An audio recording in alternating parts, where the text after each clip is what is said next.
Bem-vindos ao canal Grande Guerreiro. Hoje, vamos mergulhar na história das máquinas de guerra mais imponentes da antiguidade, os elefantes de guerra. Imagine o solo tremendo, o som de trombetas orgânicas ecoando e uma silhueta massiva emergindo da névoa. Eles eram os tanques da Era Antiga. Com presas revestidas de ferro e armaduras de bronze, essas muralhas vivas foram responsáveis por vitórias épicas e terrores inimagináveis no campo de batalha. Mas como essas criaturas majestosas foram domadas? Tudo começava nas profundezas das selvas tropicais, onde o treinamento era uma arte perigosa. Os mahuts dedicavam suas vidas aos elefantes. Eles usavam o ankusha, um aguilhão de ferro, para guiar o animal através do toque e da disciplina. Para a guerra, os elefantes aprendiam a ignorar o barulho ensurdecedor de tambores e o brilho do fogo, transformando-se em armas de choque psicológico. A montagem da howdah, a torre de madeira nas costas do animal, era um processo técnico complexo, garantindo estabilidade para os arqueiros no topo. O mundo ocidental conheceu esse poder através de Alexandre o Grande. Na Batalha do Rio Idapes, ele enfrentou os elefantes do rei Poro. Alexandre observava com cautela. Seus soldados, que nunca haviam visto tais feras, sentiram o peso do medo diante daquela barreira intransponível. Anos depois, o lendário Aníbal Barca levaria essa tática ao extremo, atravessando os Alpes nevados com seus elefantes para invadir Roma. Foi uma jornada suicida. O gelo e os penhascos estreitos eram inimigos mortais. Muitos animais escorregaram para o abismo no frio cortante das alturas. Quando Aníbal surgiu na Península Itálica, o choque dos soldados romanos foi total. Eles nunca esperavam enfrentar monstros em sua própria terra, mas o domínio dos elefantes não duraria para sempre. Roma era mestre em adaptação e logo descobriu as fraquezas fatais desses gigantes. Na Batalha de Zama, os romanos usaram corredores em suas formações. Quando os elefantes carregavam, eles eram guiados para fora do combate sem causar danos. O pânico era o maior inimigo. Elefantes feridos perdiam o controle, esmagando suas próprias tropas em uma fúria cega de dor e desespero.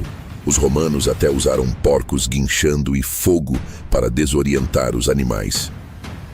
O rugido que antes abalava o mundo estava sendo silenciado por novas táticas. Com o tempo, os custos logísticos e a eficácia das armas de cerco tornaram os elefantes obsoletos. A era dos gigantes estava chegando ao fim. Hoje, eles permanecem em estátuas e ruínas, lembretes de uma época em que a natureza e a guerra se fundiram de forma devastadora. Após as conquistas persas, Alexandre o Grande marchou para a Índia, onde encontraria um oponente que desafiaria sua lendária cavalaria macedônica. Às margens do rio Hidáspes, as águas subiam rapidamente. Alexandre observava cautelosamente a linha inimiga, composta por centenas de elefantes imponentes. O rei Poro aguardava. Seus elefantes formavam uma barreira intransponível, como torres de vigia prontas para esmagar qualquer um que cruzasse o rio.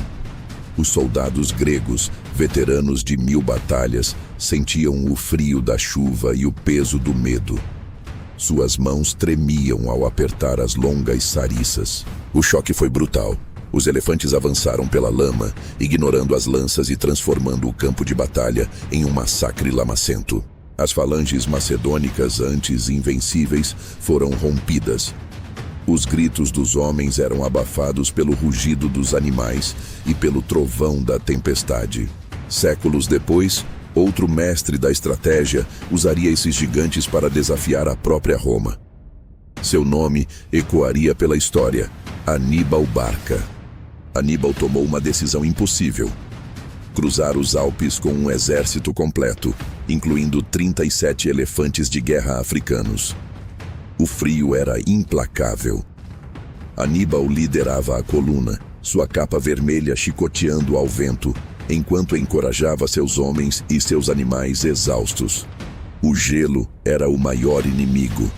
Um passo em falso e toneladas de peso deslizariam para o abismo, levando vidas preciosas consigo.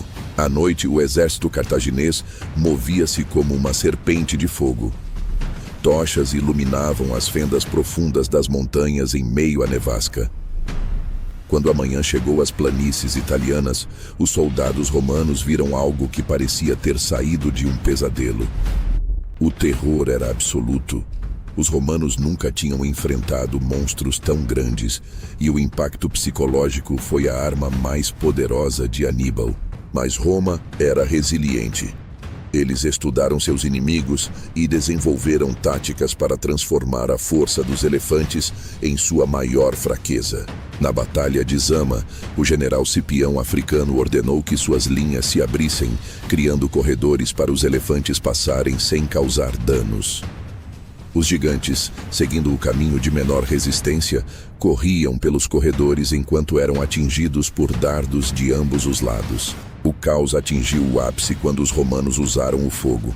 Porcos incendiários foram soltos, causando pânico total nas feras. Enlouquecidos pelo medo e pela dor, os elefantes giraram contra suas próprias tropas, pisoteando a infantaria cartaginesa que deveria proteger. Para os condutores, os mahuts, era um momento de desespero. Eles carregavam uma ferramenta terrível para casos de emergência extrema. Sacrificar o próprio animal era a única forma de salvar o exército da destruição total causada por um elefante enfurecido.